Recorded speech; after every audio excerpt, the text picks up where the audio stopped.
Welcome, ladies and gentlemen, to News from the Pew, where we take news from around the interwebs and distill it to make it slightly less frightening. I am your host, Rick Barrett, the Armed Catholic. You can find me at thearmedcatholic.com. On joining me today as well is our man from Kentucky, which he had a fantastic album, his latest album released. And if you want to give a little bit of a plug to that right now, Fawaz. Yeah, I put out my third album, Kanisa, which is very diverse in genre and got 14 tracks. I'm pretty proud of it. Now go check it out. But then they reelected Andy Bashir, so that's a negative for you guys as well. We'll talk about that in a minute. Yeah. Oh, don't worry. We will be talking about that. And speaking of states with terrible politicians, it's Steve Cunningham from the state of South Carolina, where Nikki Haley last night confirmed that she wants to bomb every single thing in all the way to the ice world of Hoth and back, because apparently Israel doesn't need America, but America needs Israel. Steve, good to see you. I appreciate it. Yes, I avoided the incoming ordinances on the way here. Yeah, I guess I should be careful because he's probably going to bomb my house in the spirit of being South Carolina. Wait, you got Graham and her from there? I'm scared to go outside. Wow. Well, that's probably the safest place to be. Anyway, speaking of which, Nikki Haley, Ronnie D, not the man in black, but the man in high heels, and like 5 other people nobody cares about, all surrounded Vivek Ramaswamy last night. And apparently Vivek got tired of anything else and just decided to be a younger millennial version of Donald Trump and just wanted to wreck shop. If you don't believe me, take a look. Turn to you. Please make your case. Why should you be the nominee and not the former president? I think there's something deeper going on in the Republican Party here, and I am upset about what happened last night. We've become a party of losers at the end of the day. It was a cancer in the Republican establishment. Let's speak the truth. I mean, since Ronna McDaniel took over as chairwoman of the RNC in 2017, we have lost 2018, 2020, 2022, no red wave that never came. We got trounced last night in 2023.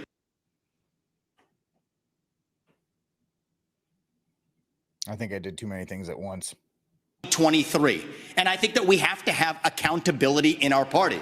For that matter, Ron, if you want to come on stage tonight, you want to look the GOP voters in the eye and tell them you resign, I will yield my time to you. And frankly, look, the people there cheering for losing in the Republican Party. Think about who's moderating this debate. This should be Tucker Carlson, Joe Rogan, and Elon Musk. We'd have 10 times the viewership, asking questions that GOP primary voters actually care about and bringing more people into our party. You think the Democrats, and we've got Kristen Welker here, do you think the Democrats would actually hire Greg Gutfeld to host a Democratic debate? They wouldn't do it. And so the fact of the matter is, Kristen, I'm going to use this time because this is actually about you in the media and the corrupt media establishment. Ask you, the Trump-Russia collusion hoax that you pushed on this network for years, was that real or was that Hillary Clinton made up disinformation? Answer the question. Go. Mr. Roberts. This is how we get our country back. We need accountability because this media rigged the 2016 election. They rigged the 2020 election with the Hunter Biden laptop story. And they're going to rig this election. Your time is up. Accountability. Let me turn to close with one message to the Democrat Party. End this farce that Joe Biden is going to be your nominee. We know he's not even the president of the United States. He's a puppet for the managerial class. So have the guts to step up and be honest about who you're actually going to put up so we can have an honest debate. Biden should step aside, end his candidacy now so we can see whether it's Newsom or Michelle Obama or whoever else. All right, just tell us the truth so we can have an honest debate. Ambassador. No, and then there was a Fox as well. Do we have any more? Is that it? So there was a couple more where he apparently called out Nikki Haley as a version of Donald Rumsfeld and 3-inch heels. Dick Cheney. Oh, I'm sorry. Dick Cheney, one of the warmongers, but yes, it was Dick Cheney. And he just had a lot of fun. And when they say just have fun out there, I think Vivek Ramaswamy was the embodiment of just kind of have fun out there. And I don't know if you saw much else of that, Fawaz, but your impressions of Vivek and the B team. Good to be the guys again. I didn't see any of that. I don't have cable, and I have kids and a wife. But I did see some of the highlights the next day. you can't scroll through Twitter without seeing debate highlights, I guess. But he did well. He's the younger version of Trump. He came in and just wrecked house. And I remember in the 2016, 2015 debates, because I was following that pretty closely, that there was a moment in time where Rubio had a similar moment where he was just going one for, he was Christie and he was going after Bijeb and those guys. So, was that the 2012? I forgot. Anyways, no, he did well. He's not going to be the nominee. I don't even think he's going to be the vice president. I think he deserves a position if Trump does get back in. And if I had to choose a position for him, I would say press secretary.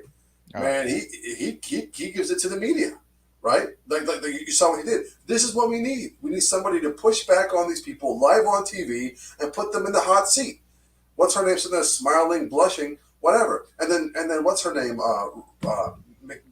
McCarthy, McDaniels, Ronna McDaniel. Yeah, McNuggets, all of the mix that are just coming here and just wrecking havoc. She was going toe to toe with him at the very end because he called her out, rightfully so, and she said to him that you're not going to get a single cent. She's not supposed to be interfering with the primaries. She broke the rules because she got her feelings hurt, and she rightfully so. I mean, look at what she's done. We've lost every single time. They want to blame Trump. I mean, look what happened in Kentucky. You want to blame Trump? Cameron is a protege of Mitch McConnell. He said it himself. He calls himself a protege of Mitch McConnell. And the people in Kentucky won 50-plus points, 40-plus points for Trump in 2020. And Bashir was kind of a popular governor here in Kentucky. Excuse me, I'm talking about Kentucky right now really quickly. Go ahead. I'm upset. Well, no, people want to know, so it's good that you're here. Talk about it. But Bashir was kind of popular among the dense areas like Lexington and Louisville. Louisville is very, very dense and highly populated. But in the rural areas, now, number one, you have an off-cycle election, which is very low turnout historically. And then you get this idea of a low turnout from folks because they're not excited about Cameron. Even if Trump would have came in and done a couple of rallies, it might have helped him out a little bit. But what we got was, and we're going to call it one of those. When you go in and when you go to vote, you hit one button and it just fills it out for you on the machine. Because if you're going to go red, you go red. You just single line voting, right? Ticket, straight ballot. Straight ballot. So the fact that the Attorney General, the Treasury, the Secretary, and the Secretary of Attorney General went Republican by 15 points, and then you got Bashir winning by 5 points, made no sense. And then you get the gas leak that always happens. Either it's a water leak in Georgia or a gas leak in Louisville, and the two polling stations that stayed late because of the so-called gas leak that gave him what he wanted. So it's just shenanigans again. You get these big Democratic-run cities that are ruining and running elections and determining elections across the entire country. It just doesn't make any sense to me. No, but the thing is, it was a low turnout. You can definitely beat fraud if you have a high turnout. I think that's what happened in 2016. But if you have a lower turnout, like in the rural areas, an off-cycle election and a candidate nobody's excited about, it's very difficult to win when you got Democratic-run cities like Louisville or Philadelphia. It's just tough to win. It's tough to beat that Democratic machine. But that's the thing. And I see that comment from Steve. You're absolutely right. It doesn't matter. I was more concerned about my local city council and mayor here in Berea because that's more important. But what matters the most right now, and I've been saying this, is that we're going to continue to get the leaders that we deserve until we get this thing turned around, and we need to stop sinning, start fasting, and start praying. The holier we get, the more traditional families that come in as a unit for the sake of society, the more that God is going to see favor in us and give us leaders that we deserve. Because right now, leaders that we're getting in the church and across the world, we deserve. Excellent point. Excellent point there, Fawaz. I don't think that can be stressed enough. Great George Carlin. Said it once, Steve. Garbage in, garbage out. You want term limits? That's great. You're going to get replaced with the same guys and gals that are educated at the same schools. They come from the same communities. They come from same everything else. Term limits is not going to do anything for you. So anybody who ever screams that, he was a little more vulgar than I was, but that's pretty much the point he was making. Yeah, and just the well, let me play the rest of I got the Vivek going after Nikki. Then I'll jump on what Fawaz just said. Home state of Ohio. I'm upset about this yesterday. That passed a constitution. That's the wrong ones. My bad. Tech issues, folks. Tech issues. Yes, I forget which one I put it under now. But don't you worry, we're going to get into that one if you use it. Well, I want to laugh at why Nikki Haley didn't answer your question, which is about looking at families in the eye. In the last debate, she made fun of me for actually joining TikTok while her own daughter was actually using the app for a long time. So you might want to take care of your family first. Leave my daughter out of your voice. Vivek should have been scared. He probably would have shot there. He would have bombed him. And that's actually the point. You have her supporters propping her up. That's fine. Here's the truth. The easy answer is actually to say that we're just going to. I thought she was going to go all Will Smith on him. Right. Yep. Slap him straight. It is a charade, isn't it? I mean, this is. I mean, it's almost like we're a non-serious country. We're pretending that these people were significant that were up there. None of them have a chance whatsoever of beating Trump at all. And it's sort of a whole pretend thing. And they all come out and they look the same. They say the same things. And meanwhile, you have Trump holding this massive rally, lots of cheering. It's a full audience here. And there's just no energy in the room with the GOP. And as to your earlier point, by the way, I do owe Elon Musk a thank you, because without his Twitter/X, I wouldn't have been able to do anything, because I did not watch it, but I did watch some good clips. That's exactly what, I mean, that's what Fawaz did. That's what I did. I mean, I watched during that, I saw it was on. I watched Spectrum One News, local news. Hey, Steve, if you want me to say it, I kind of find it funny that Nikki Haley had to change her name from an Indian name to Nikki Haley, only to get thrashed by some guy named Vivek Ramaswamy. That's what we call karma, if you believe in it or not. I think they do about things going on. Go ahead. I'm sorry. Go ahead. No. It's fine. And here's one what Vivek brought up, and I brought up many times. I've been talking about this for months. On my podcast 3 months ago, Verdict with Ted Cruz, I predicted that there was a very real chance the Democrats would jettison Joe Biden and parachute in Michelle Obama, and that they'd do it at the convention next summer. I think the chances of that are rising. And that's a real thing going down. So, I mean, I still think if she goes in, she wins. I still think Trump right now and America's next great president, season 48, whatever it is going swimmingly for the Trumpster, which as go back to my original point. No, I didn't watch it, as everyone that has 2 regular brain cells should not have watched it, because it's an utter waste of time. As he said, nobody on stage has a snowball's chance and you know where to win. Hence why Vivek probably just went, you know what? I was going scorched earth. The Joker meme was great. He goes, let it all burn. He's burning the money. And I thought that was perfect. He's just going to town. And everyone was afterwards saying how he was on the offensive, just going after people. And like, yeah, go for it. It's almost like the, what was that? Was a stand-up comedian. You got any more? That's, what's his face? I forget his name. Chappelle. When he does that thing about Trump coming out, he goes, those people are doing everything you thought of. And he goes, I'm bringing it down. In a sense, that was it. I mean, he went after, I listened to a podcast that Tom Woods, Dr. Woods did with him the day before the debate. And he talked about, he was going after Haley.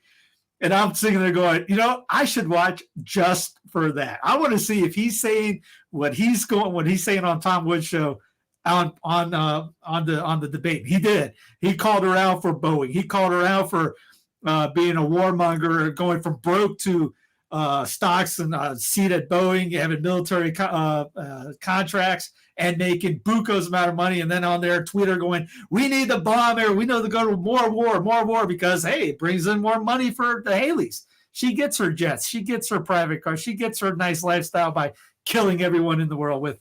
And I told a guy at the gym, so if Nikki becomes president, I bet Grant would be her VP. Imagine that. We talk about conquering the world in a sense. The whole place would be up in smoke everywhere, and not just overseas, I bet it would be here too. I mean, we talk a big game. We as these United States, the Republic, I don't think we could. It's a bully in a sense. We've been doing good to beat up little guys all over the place, but go toe to toe with somebody that wants to stop the bully, I think we'd get our nose broken real quick and badly. Oh, you don't think? And they know it too. That's why they don't do anything. I mean, look at Ukraine. You got Zelensky out there saying he's basically like, "Mommy and Daddy ain't paying me any attention." He's dropping F-bombs on regular TV. He just had one of the generals killed. They had an interview on the Economist, and the guy, one of his top brass goes, "Hey, we're at a stalemate." Well, that dude's right hand man got a grenade sent to his house. Yeah, he fell down the stairs. Yeah, he dead. Yeah, but yeah, no, it's if, and it goes back to what we were just talking. What Fawaz was talking about with Kentucky. That happened exactly the same in North Carolina a couple years ago, when the whole idea of, I was telling my mother-in-law the 4 scenarios for president and governor, and I go, the one that will not happen is Biden Cooper.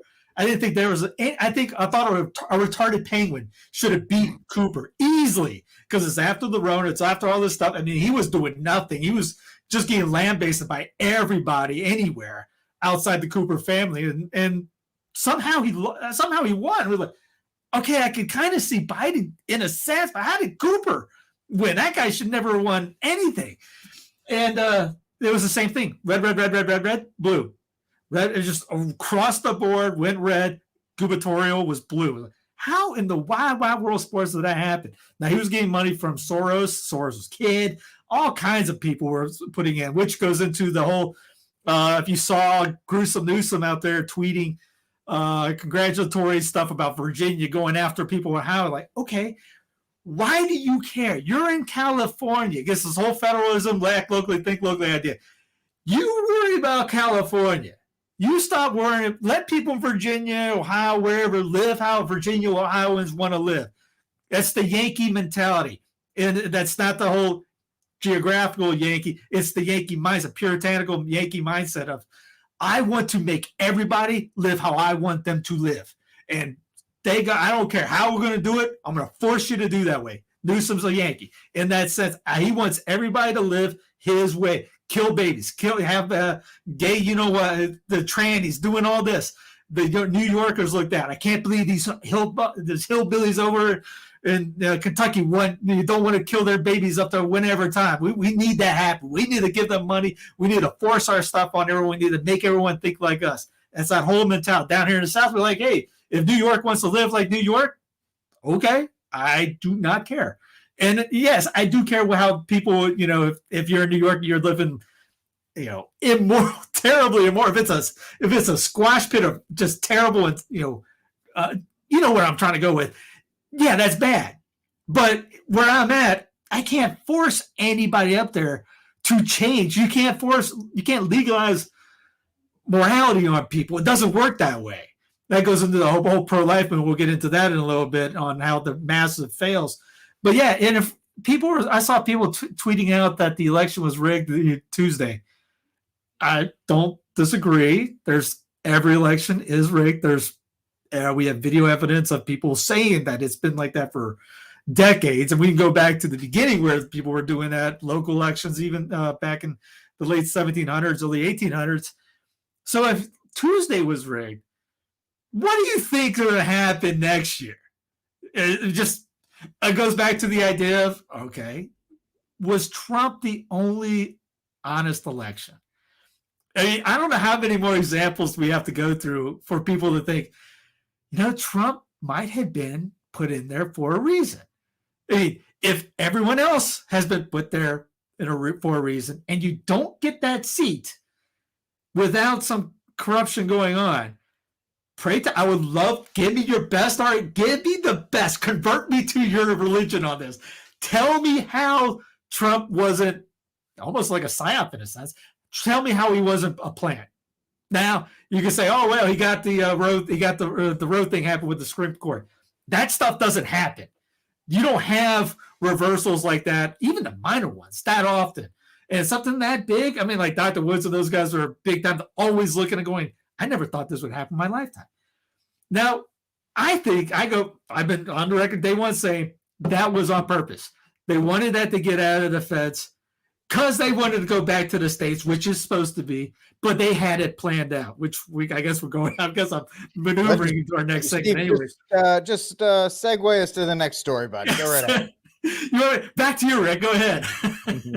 What, for 2 seconds? Steve, let me ask you this question. How about that? That's how it's supposed to work. So one thing that happened Tuesday night was a not unexpected slacking the pro-life movement, taking another loss.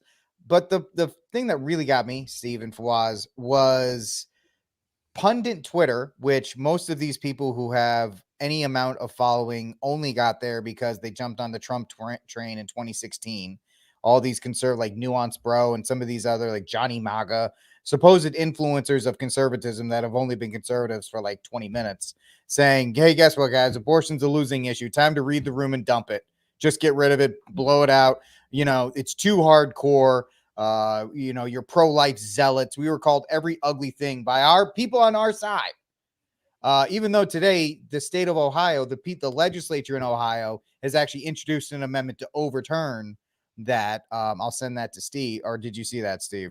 I haven't seen it, but I saw this come up. So I'll send that to you. But the fact of the matter is, if you've been paying any attention, and Abby Johnson actually said this perfectly, the pro-life movement does not know how to muster under the same flag.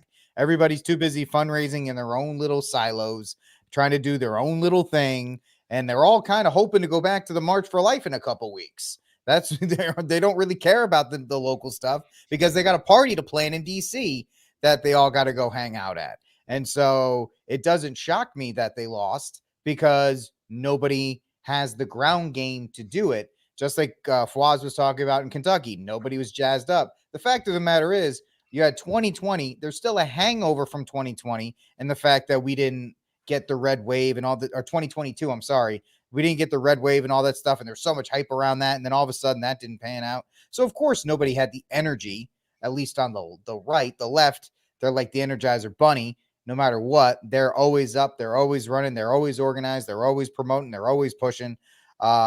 But to have people on our own side, supposedly, Fawaz, after this slacking that all three of us knew was going to happen, say, oh, you know what, just get rid of this issue. It was probably, and I've been going back and forth with people for 2 days now, calling them weak and cowards for doing so. And that's what we have to do. We have to call them weak and cowardly because you had one bad election cycle, and now all of a sudden, oh, this issue sucks. We just get rid of it. Well, what happens when it comes to the issue that you care about and you have one bad cycle? Are we going to dump that? Are you going to dump guns? Are you going to dump whatever the case may be because you had one bad cycle?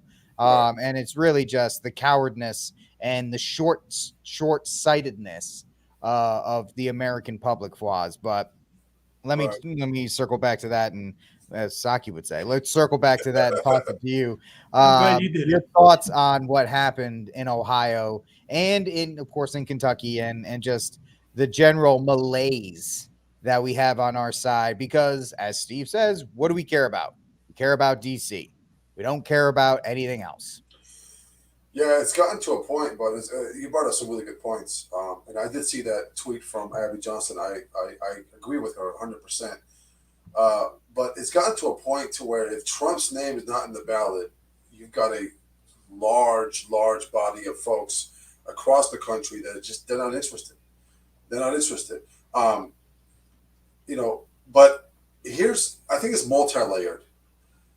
I think that there's no difference between the Rhino Republican Party and the Democratic Party. No difference. And the one thing that Trump did, I think, if you want to look at call it, and I do agree with you. I think you still got a great point with the whole PSYOP thing.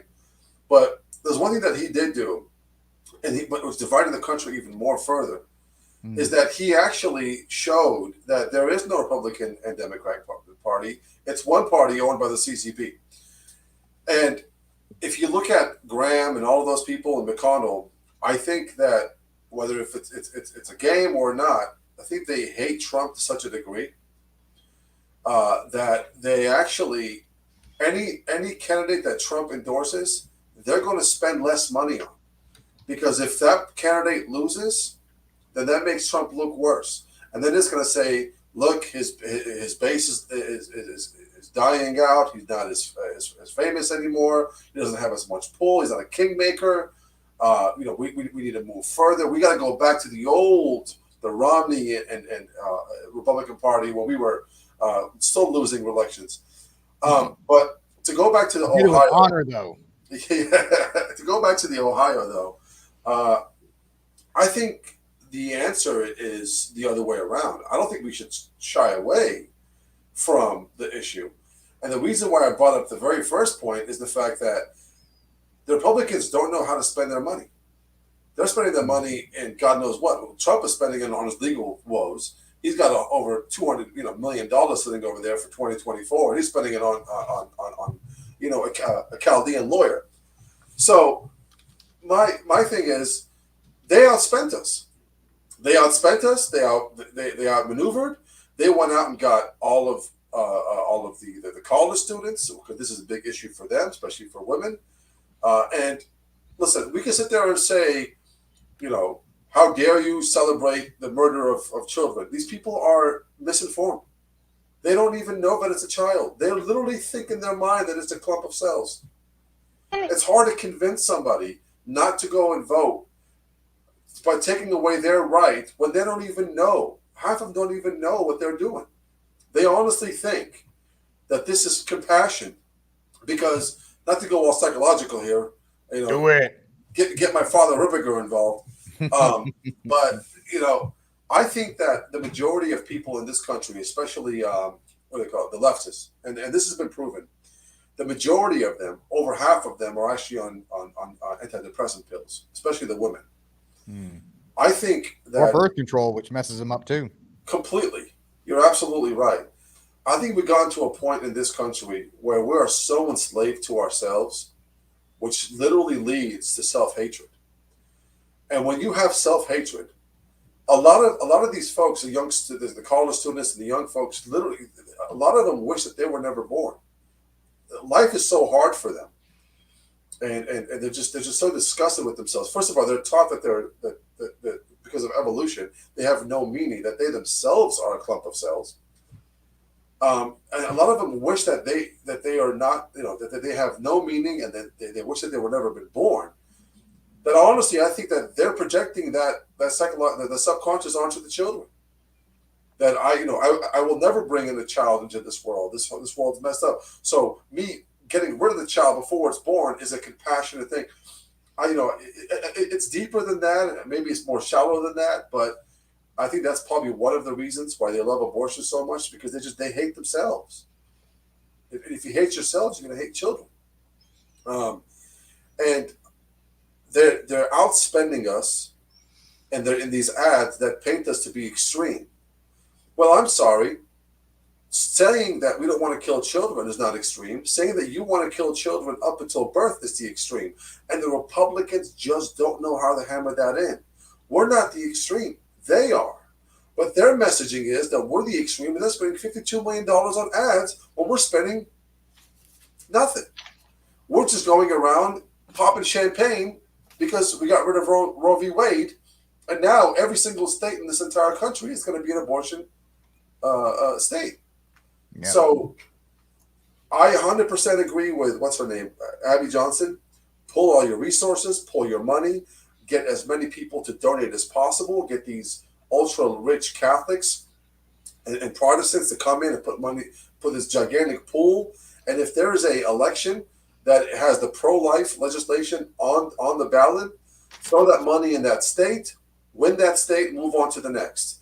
Because this idea of my brand, it's about my pro-life brand, it's about me with this little pockets while the left is dominating, they get all these people. We're not going to win a single ballot in this route, because the country's broken and people are hurting to the point where they think that abortion is a good thing. So one thing I was telling people over the last couple of days when this argument was taking place is that when they said read the room, I told them that was the wrong way to look at it, because leftists did not stop back in 2008 with Proposition 8 in California. When that thing got smoked on the ballot, that thing got struck down. And if they thought the way we did, we would have never had to worry about it because they would have taken their ball and go home. The left doesn't read the room. The left remakes the room in their own image, and they work as hard as they can to do so. We are too busy. And the last thing I say before I throw it to Steve is the other issue I was pushing back against was the fact that people are like, oh, well, we can't do it because we don't want the government to have that power. Newsflash, the power is already there. So if you don't have somebody who's virtuous and good step up and try to at least control it, and I know Steve may not like the way I'm putting this, but I'm still going to put it out there. If you have somebody who is at least virtuous and trying to put the order in the right way, that's better than having one of these trans leftist lunatics who has it. It's there, and you're sitting on the sidelines. Giving it to them is an absolute folly. It's like giving somebody else a gun and being like, well, the gun exists, you might as well have it. I did see your boy, was it David Hogue, was it? Hoagie, Mr. Anti-Gun himself, be jacked about the pro-baby killing and anti-gun thing. And I sent him a message. He's not going to see it, but I asked him, so if you kill the kid with a gun, which is, how does that work in your way? Is make the baby, is that a problem? Is abortion bad if you shoot the kid? I mean, I would love to see that little meme where they're wiping their head in the button, like, well, here's a couple other clips on what you were talking about. Nationwide, Ohio is represented as a very red state. And it seems that the gerrymandered Republican state government has gotten a little too cocky. An amendment to the Ohio state constitution. The only time they care about states' rights. Guaranteeing abortion access, guaranteeing miscarriage care, guaranteeing all types of reproductive health care, passed with 57%. Aaron, what I love about this is that the referendum or the election in August was about amending the Constitution, so it would have to go up to 60%. Abortion rights transcend demographics. I'm upset about this yesterday. That passed a constitutional amendment that now effectively codifies a right to abortion all the way up to the time of birth without parental consent. Why? It's back to that Republican culture of losing. The Republicans did not have an alternative amendment or vision on the table. I know Ohio. I was born, raised, and I lived there. It's representative of the country. If in the state of Ohio we talked about access to contraception, adoption, and also here's the missing ingredient in this movement, sexual responsibility for men. We live in an era of reliable genetic paternity tests that are 100% reliable. So we can say men deserve more responsibility. So we can tell women we're all in this together. It's not men's rights versus women's rights. It's about human rights. And I come back to that case that Clarence Thomas spoke of. A pregnant woman walking down the street. She's assaulted. The unborn child dies in that assault. You find me one person in this country who says that that criminal does not deserve liability for that death. You won't find one. That says we share the same instincts on this issue, but we require, I believe, a different generation of leadership to actually lead. What he was saying is very different from others. I remember a couple of weeks ago, a month ago, they were talking about Nikki maybe possibly being the VP candidate for Trump because of her being a little bit more moderate in a sense on abortion. Now she was decent yesterday, I guess you could say, and yesterday on the platform when she was asked about being pro-life, but they're all saying the same thing. You know, stay off the hot topic. We're not going to win this. It's McClanahan calls it the GOP being the stupid party. Here's something. Keep this in your mind for down the road, if it plays. Real policy difference. House Democrats support a woman's freedom to make her own reproductive health care decisions. Period. Full stop. A choice that should be between a woman, her doctor, her faith, her family, not a bunch of extreme politicians. Here's that clip right there. Now use the extreme line. Like Fawaz brought that up before. They got to use the extreme word to get you in that head. It's a communistic idea of trying to propagandize you to say, no, maybe I'm the extreme guy on this. Maybe you are gaslighting again a little bit. But think about that. Now, what have they all been wanting to do? they've been wanting to get politicians, they've been wanting to make laws for abortion. Find me a guy anywhere, Graham to any Democrat, that has said it's okay when we do it, that they don't want the government involved. He just said this should be between the patient, the doctor, religion, whatever, not government, not politicians. Bull. They all want that. Did it stop playing? It's the vision that's being offered to us by our friends on the other side. That's the reason why the White House has taken the step forward to make sure that they're protecting women all across the women that are from aborted. Efforts. Right, unless you're a female in the womb, then they don't really care about you. Yeah, you're dead. That woman ages them. You dead. To try to criminalize abortion care. And I wonder what lesson has been learned from the events of just this week. What lesson was learned in Ohio? What lesson was learned in Virginia? What lesson was learned in Kentucky, the deepest of red states? Why does this continue to happen?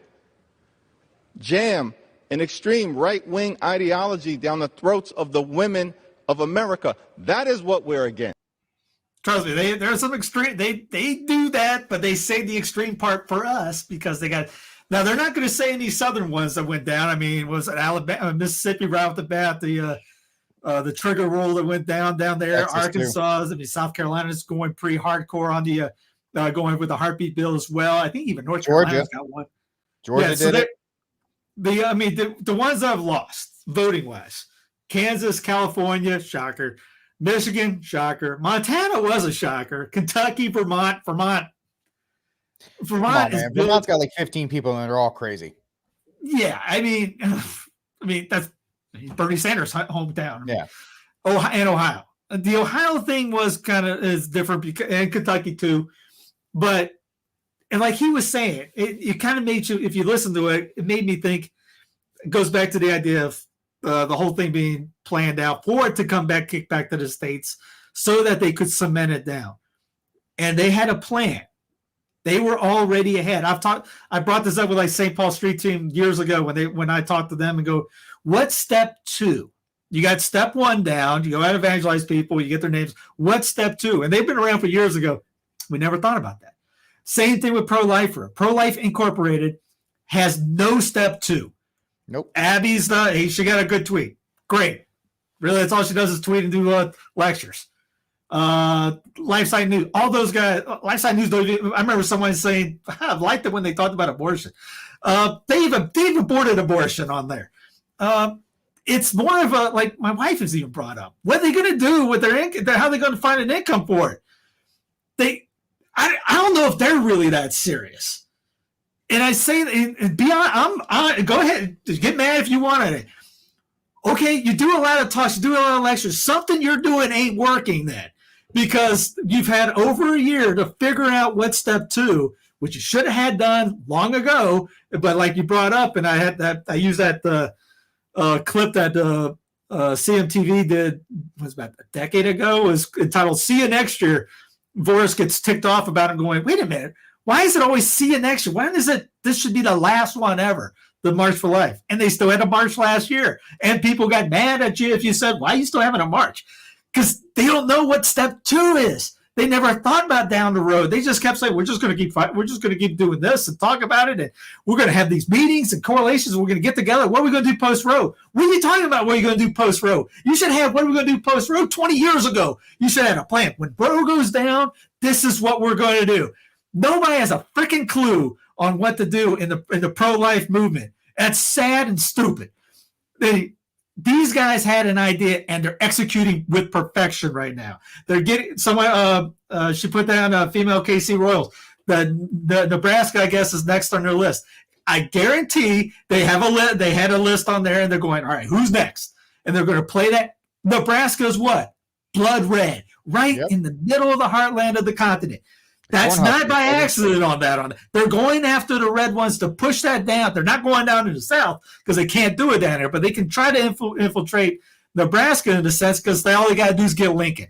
Ohio, all you got to do is get Cincinnati, Cleveland, and Columbus, and you're good. And Cincinnati, how many in the Dice of Cincinnati? I did this a couple years ago on the Good episode. They took away like 70% of the parishes. Cincinnati is a place that you can't go a block without having to do a sign of cross because you're going past a parish. I remember a girl I dated up there. She got beautiful churches in Cincinnati.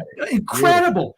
And they've lost so many that they got to consolidate 70%. They think it's a good thing. They're like, oh, this is great. You get a little cutesy Barney the Dinosaur title on it. And then it was, no big deal, nothing to see here. Oh, why did we just lose abortion? Well, most of your city is just went pagan, and you don't even care. They're going to get Nebraska because the Pro-Life Inc. is going to get caught with their pants down again. They will not have anything figured out by then. The dark side, in a sense, will have their work. They don't have to redo their plan. They're just going to keep doing what they're doing and get in there. They got the money to put it. That was a $12 million they outspent on ads in Ohio. They got the money to do it. They're going to pound at it again. They're going to screw with their heads. They're going to rework. They're going to change the wording on it to make it a little bit innocuous on what they're actually voting for. So the regular Joe's going to go in there and go, I don't know what the heck I'm even, but what's yes, what no? Can someone translate this to me? That's another thing that goes on with a lot of votes that you read it, you're going, what in the world does this even mean? And you're going, scratching your head going, did I vote this right or did I not vote this right? And maybe somebody might leave it blank. I don't know. That could have been a voted for our side. So there's a lot of weird things that goes down. But again, that side has had it figured out, and they're executing that plan. Whereas we, the children of the light, which that whole line of Fulton had the line of the Russians have all the fire but no truth, and the Catholics have all the truth but no freedom, no zeal, no fire. You say that about here. The children of the pro-deathers, they have all the zeal but no truth. And the Catholics, we have all the truth, but we don't have now you're going to say, I have the zeal. Do you? How many are running for state house seats? Mm-hmm. Are you you crawling over each other to become mayor of your city? Get in the state house. Get in the gubernatorial. Are you doing everything you possibly can secularly to do any of that? I dare say no. Call me, tell me I'm wrong. Please show me with evidence. How many went out Tuesday and saw, there's like 8 people in my parish running for city council. I saw that on the local news. Charlotte had all these. I couldn't even pronounce their names. I guarantee they're not. They're probably not Catholic. It was Jehovah Mama was the first name of one. I'm like, who? What in the? Are you running for are you doing as much as we can? We say we want this done. Well, here's the secular way of doing it. You got to get involved. Getting involved is not tweeting. Abby's watching. I don't know how she's watching, but clip it out, send it to her.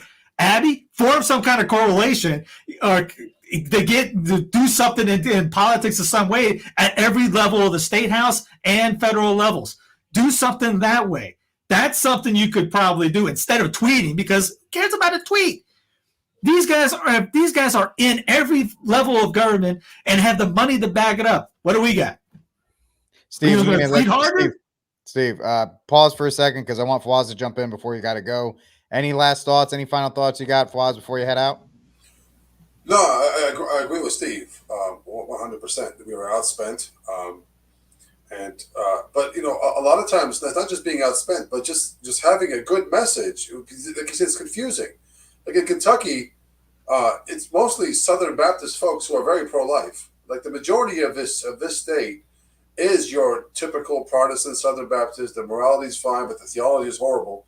But if you ask a lot of them to say, "Hey, we just had abortion on the ballot last month. Did you hear? I didn't hear about it." That's what you get. That's what you get. If you get the rural area, they get the families to come out. If you actually put out a good message, they'll come out. But a lot of them are like, I didn't know we were supposed to vote. Like, I didn't heard about it until the next day. That seems to be the issue, especially on the off election cycle. Forget about it. The turnout is already low to begin with. But yeah, that's about it. My saints of the week. Boy, it's hard to pick one this week. But I'm gonna go with Vivek, man, because he was just, if anything, it was just entertaining. I just liked. I saw the highlights and stuff, and he said, especially the 3-inch heels that he did with him with Ron. Man, that was funny. That was clever. It's actually a no-brainer. My choir room is Rhonda McDaniels, whatever her name is. I mean, she needs to go. She needs to go fast. I don't know who you replace her with, but someone like Lee Zeldin. How dare you? Dare you? Put Oliver in there. someone like maybe Zeldin, Lee can might be good. He's someone new that is not afraid to go full force, because believe it or not, the majority of folks in this country, what we call the MAGA folks, they want the extreme message. They want the full-on abortion ban. They don't like the candidates that are being put forward. It's like we're given a choice, a horrible choice. Bland or bland. It's like, give us somebody with fire. Give us somebody with zeal. Yep, absolutely. Good call, man. All right, thanks for hanging out with us, bud. Go download his album now. Go do it. Yeah. All right. So Steve, getting back to it. They have the Susan B. Anthony coalition or foundation. They were the ones that endorsed Trump, and they're very pro-life, and they knock on doors, but we need more of those. Like you were saying, like Abby Johnson needs to follow in their footsteps, because they tried. You brought up the knock on doors thing. Maybe AOC, how'd she win? She knocked on doors, literally went door to door, knocked on doors. There was a video, you probably saw it too, of the there was a couple election centers where mostly college kids. There's a ton of young adults. And you go, well, how did they get there? Are we doing stuff like that? We're basically hoping. I remember talking to a lady a couple weeks ago, because I asked her, what's the climate up there for it? And she said it wasn't that bad, but they didn't have a clue. They literally had no idea what was going to happen. They had a plan. Were they going to shot people over? They're going to bring in, I guarantee the dark side, they were bringing people, they're pushing people in to vote. They do that for the federal ones. You dare to tell me they're not going to do it for their holy sacrament of baby killing? They got buses bringing people. They probably went to every college, gave them something. Here's a free meal or something. Let's go vote, and we'll bring it back. I saw something about Uber. Uber got involved too, and they were Ubering people to the polls. And we know Uber's run by a leftist, so I'm sure. Did you see real quick? There was I don't like or don't like Tim Pool, but he has a show called The Culture War, and he had one of these guys, these tech guys, and said how Google will send out a mass notification on election day to liberals saying go vote, and then they'll send that same message to 50% of Republicans, forcing, pushing down voter turnout. So it's rigged against you in a bunch of different ways. It may not just be at the political level. Technology, the Uber driver. I'm sure if you were a leftist, if you were a college kid, that Uber ride to the polls, hey, now it's free. If you're a 45-year-old business guy on your lunch break, it's probably twice as much just to do the same ride. So these are the things we have. How do we get around those? I think that's really and that's the thing. Yes, the cards are stacked against us. We have to do something more than tweet. We have to come up with some plans. Obviously, we need to get the bishops involved, obviously, and be able to do something. But I remember someone put a tweet out saying that the bishops need to come out or the priests need to say something. If you voted for it, you need to go to confession. Yeah, guess what that does for you? I don't do darn thing, because the people that vote aren't probably going to confession or mass. So you're speaking to the quote unquote choir. I mean, it's going back to looking at the mirror. It's on us. It's a mess out there because it's a mess in here, as one priest said. And we're not evangelizing enough people to become Catholic. There's people, obviously there was a thing about was it DC? There was a photo going around of the last TLM in the area. I go, okay, that sucks, but what have you guys been doing since you knew that was coming? What have you guys been doing since then? And I told that to my local guys here. Local? Yeah, I get involved in the local areas here on every level. And I told our guys, you guys got to start getting some of the Hispanics in. They are dying for stuff like this. I know, because I'm at the conventions and it's mostly Hispanics that care about the faith. You get them involved in the TLM, find me a bishop that's going to poo-poo on the Hispanic community anywhere. Good luck. They go down out of the way to the southern Texas border. to give them communion or have mass at a wall. You think they're going to be on record saying, "Oh yeah, I shut down a traditional Hispanic parish"? Ain't no bishop that's got the stones to do that. But we don't focus about it. We just get in our little huts and little thing. And I mean, yes, it's good to be in a cell, but in times like this, you got to get involved in different levels. You just can't sit back and say, you know what, I'm just gonna, pray, hope, don't worry, but I'm not gonna do anything about it. Francis had a great line at the beginning of his pontificate saying Catholics need to be involved in politics. Darn right. We're lazy. That's the whole thing about the federal solution. About I saw somebody actually go, yeah, we need a federal law. That's what it needs, which we talked about before. That won't centralize government. It's basically a communistic idea. That won't do anything. It will backfire, and you'll have Road 2.0 on roids at the end of the decade. Yeah, you'll have some states right now. Federalism. You're going to have some states that are go blood red in the sense of baby killing. You're going to have a lot more states not do it. Now, you want those other states not to join our side? Those states that are like that, you got to work at it. You just can't say, you know what I'm going to do? I'm going to go to D.C. and ask my congressman to pass a federal law. That'll solve everything. That's a lazy man approach to it. It's not going to work anyways. And you're not going to change a single heart. So it's not act locally, think locally in the sense of that too, right there. I know people laugh at it, but it literally is. You got to convert your neighbors. You got to run for an office. You got to kick those guys out of the state that are like a Newsom that's infiltrating. Things like that. You can work. You can do it. It's going to be hard because everyone, tech, big business, big pharma, they're out. They're out against you. We don't want to talk about the Catholic faith. You don't have any little bell eyes saying, here's my rosary. Go kiss my grits if you don't like it. None of that. We just, as you said, they kind of, all right, we're going to try to backpedal away and we're going to focus on this issue and not this, because we're not winning that. Well, that's what McClanahan goes, the evil party versus the stupid party, because the evil party is going to keep pounding away, and the stupid party is going to go, yeah, we should back off, and just that evil party is not backing off, they're going to go even harder, and you're going to lose more. They smell weakness, they go right after it.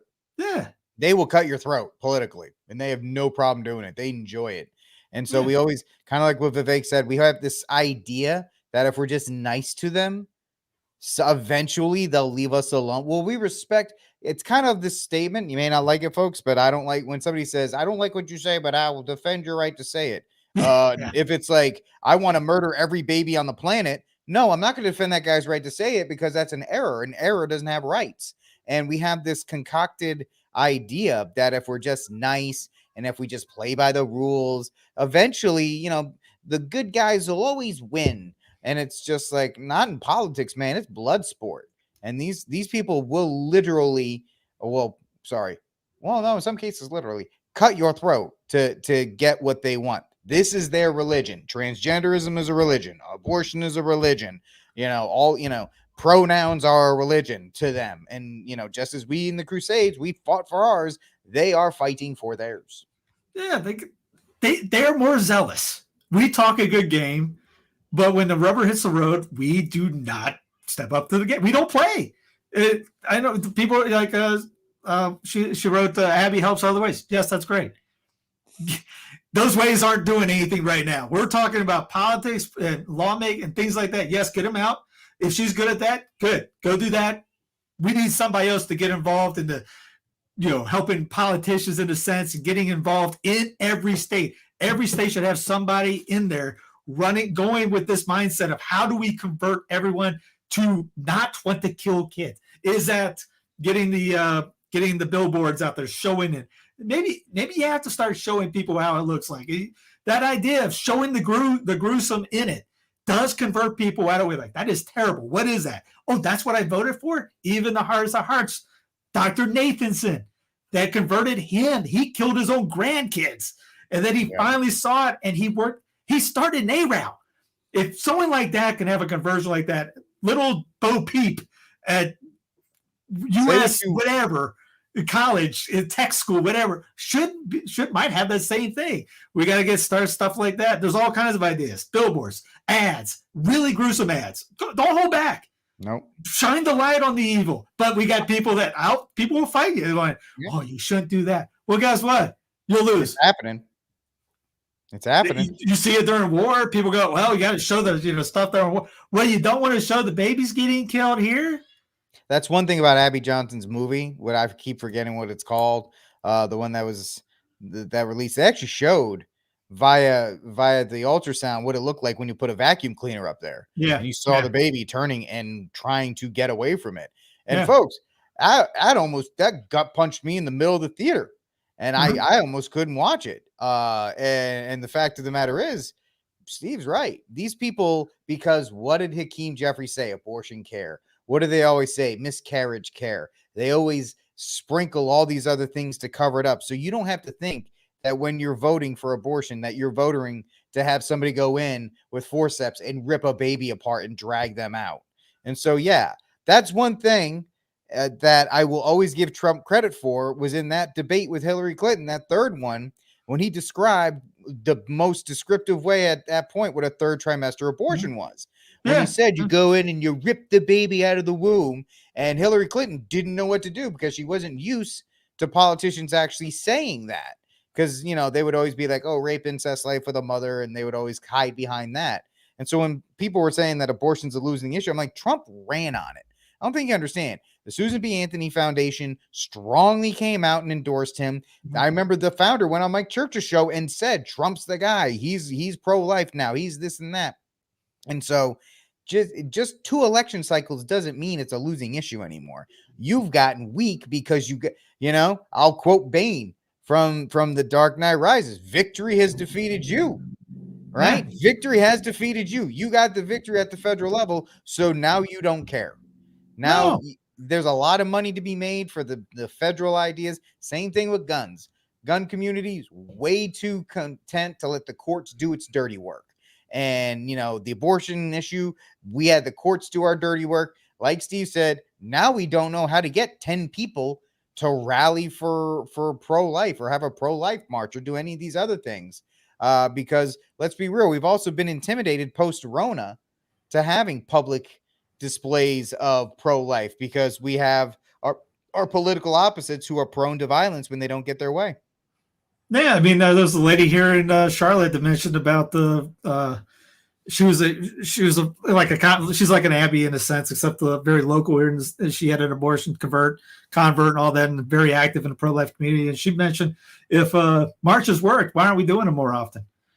We're just doing it once a year. You get in here locally, it's once a year. You always have the DC march once a year. What do you think that, like I said, the pro-deathers are doing? They are now, in a sense, yes, it makes sense because we're regular people.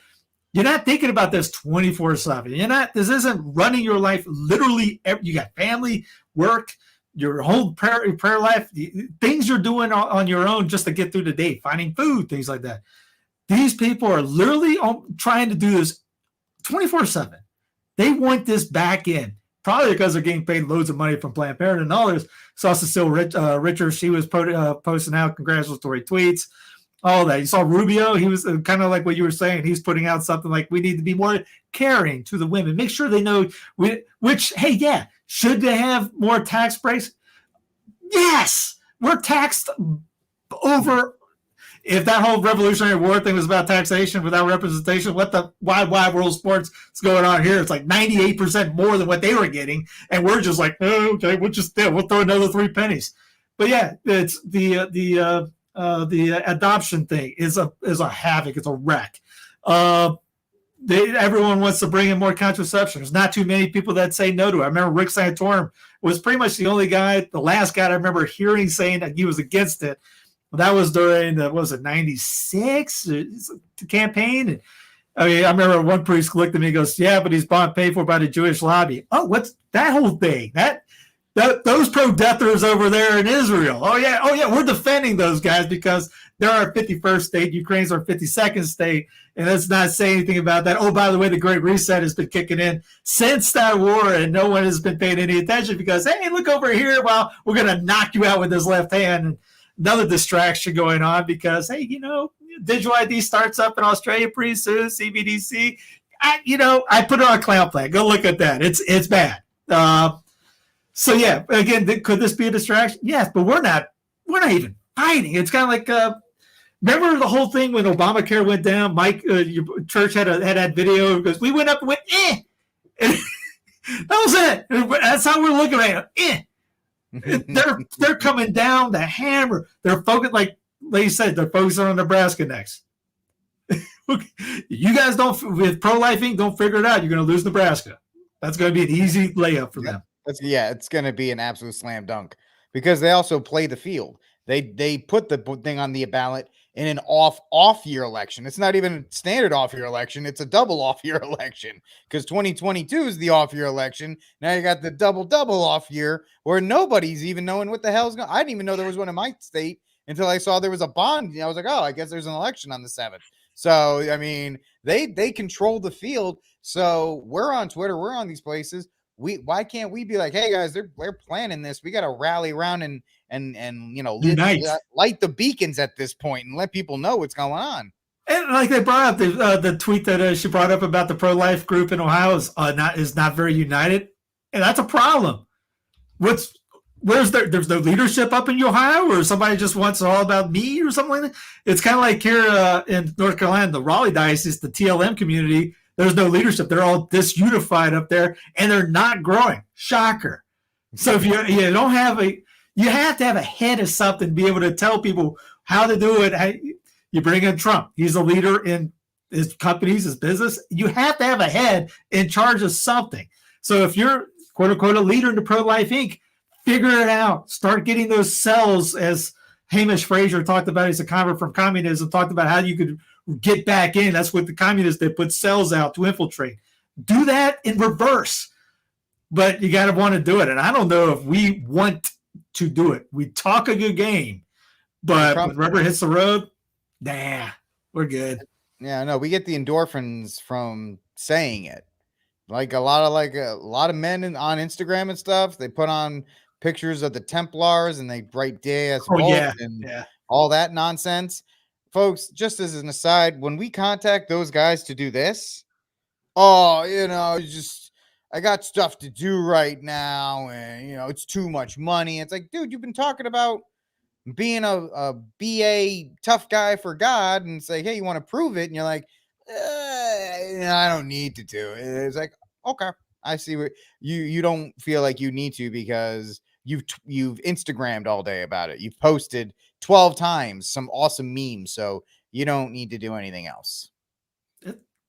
Yeah, no, I've seen those too, and go, that's not somebody that's going to be in the the hole with me at any time. They're going to run. They'll be the first to run. We talk a good game. We act like we were all big bad online, but someone gets in their grill or something like that, they're going to run like crazy the other way. But we need to want to unify, but get our heads at our keisters and figure out this is a war that they are going after hard. And if we don't figure, again, the southern states, they're pretty much, Mississippi had a plan. When Roe went down, they had a trigger option, went down. A couple other states had that too. These other states didn't. And I don't know if the pro-lifers even knew that Mississippi had a trigger thing until that day. But they got to get their heads together and get to have a, come to Jesus moment somewhere and figure out what is our plan. Because I know they had one in Belmont Abbey a couple months ago. They were like, what's post-Roe? What are we doing? Seriously? How? You still don't know? It's been a while, buddy. The building is on fire. It's probably a bad time to find where the actual escape plan is to the fire drill. When you look in a hotel or something, like, this is how you get out of the building. Like, your floor is on fire. You're on the 4th story, and all the other floors are now, they're engulfed in flames. Your floor is on fire, and like, oh, hey, here's the map. Here's how we get out. Yeah, a little late for that, buddy. Yeah, it's a little late to try and do that. Virginia's been swapped. There was the first state they swapped out. That was a B-2 bomber. Talked about them. Virginia was the first one they wanted to switch, and they Yankin got in, and he got elected, and someone brought up the point that the fire went out. Well, who do we blame on that? I mean, you just go, the bad guys got in. Well, if they jump in your house, what do? You just go, well, I guess the bad guys took over the house. There's nothing we can do about it. And, I get it if they rig the things like probably Kentucky, that didn't happen. Again, North Carolina happened. Red, blue. If they rig the system, okay, there's a high chance. But what are you gonna do about it? They're gonna rig Zelensky has basically has come out and said there's no elections coming up in Ukraine. What if that happens here? Because there's rumors of them trying to talk about that with wars going on. That they're about Brandon's going to try to say, well, we can't have an election right now. We're in the middle of 2 wars. What's people going to do? Well, a guy at the gym goes, January 6th will look like a picnic compared to that. I go, yeah, okay. Or do you when does the breakup happen? You're like, I am done with this. I'm done with Newsom being in charge, being influential in my country. And that you got to call your state, which is synonymous with the word country. That's your homeland. And you're letting immigrants or outsiders control or manipulate your country's government. You start thinking that mindset on that. Think about that. You wouldn't let that happen in D.C. You lose your minds if you heard Russia's invading, mess around with United States government. California's messing with Virginia's government. California's messing with Ohio's. New York is messing with Kentucky's government. It's the same thing. It's an outside entity infiltrating your own government, influencing your way of life, making you live the way that is. And it's hard for people to grasp that because we're all this whole, we're a blob. We're a country. No, you're not if you're a country, stop calling it states. You're Russia. You're Russia 2.0. Get over it. We live in Russia. We are the new Russia. Russia has spread their airs. We're part of that because we're not. Don't say we're a United States because that's being country. Yep. It's even in the Constitution, man. These United States. It's even in the dang on writing. So but you're pounded that way. It's got to be that. It's got to be that. You got to have federal. You got to have centralized government. That's the way to go. You're indoctrinated with that idea. We have to have DC run everything. No, it's the other way around. But that mindset, I care about my local state. No one cares about that if you think you care more about DC. And they're going to win every time with that. Yeah. Anyway, good option. Hey, St. Martin's Lent is coming up soon. If that's an idea for you, get on your knees during that. Fast 3 times a week, Monday, Wednesday, Friday. The Easterns do St. Philip's Lent. They do Wednesday and Friday. And the Westerners do St. Martin's Lent, which is literally the Catholic Thanksgiving. So you can do the puritanical Thanksgiving if you want, or you can do the Catholic version on the 11th. St. Martin's Lent, and then do fasting Monday, Wednesday, Friday till Christmas. Yeah, you could definitely. So one real quick thing, because we had it, I think it was in the thumbnail about our show. Was Mike the new speaker in the thumbnail? Oh yeah, I forgot about it. Here's a clip from a couple months ago. I mean, we can just mention there's a new Speaker of the House since we weren't on. You're from New York. Thanks to New York City's council, beginning January 9th, 2023, more than 800,000 non-citizens will be eligible to vote in municipal elections in New York. Do you agree with that policy? No, non-citizens will not be eligible to vote in New York. They never have been. Well, they were in the 19th century eligible to vote in New York. Well, no, this is a recent action. It was just passed in December. No, that is not correct.